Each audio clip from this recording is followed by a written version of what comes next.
if this is where you fit, you've got a need for financial security, you've got a need for respect from others, you have a need for self-respect, but this kind of a self-respect thing, you know, not a loving self-respect one. You have a need for real results in business, results. It's all about getting it done in a way that the world turns on what you've accomplished. It's the Donald Trump brain, you know, a name that everybody's familiar with. So it's the Donald Trump brain, you know. That's a guy who's been bankrupt twice, and it didn't stop him.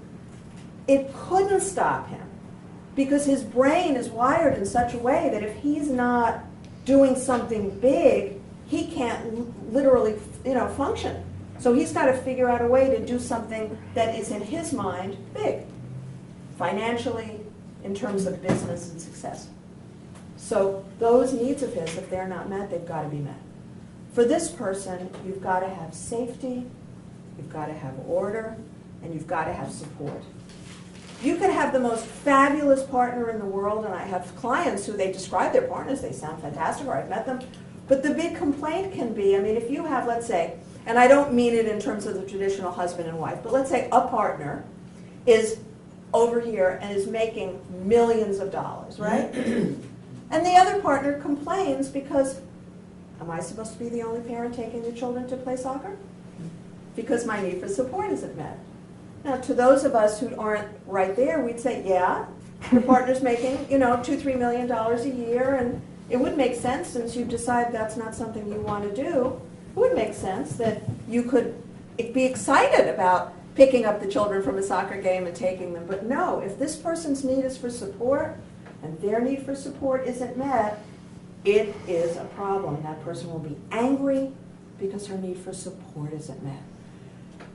And then a deep yogic breath. She may be deeply sad, deeply, deeply sad, that her need for order isn't met because she tries to get the family to sit down for dinner, let's say at 6:30, and the other partner, and because time for the children and family time, and the other partner is busy meeting with President Obama or something, you know?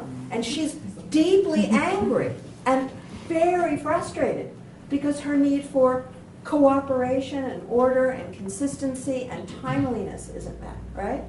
Or another typical one is a woman or a man marries somebody who is not in this quadrant and never was, and wasn't on the first date or the second date or the 10th date, and had many, many other partners coming and going, you know, like a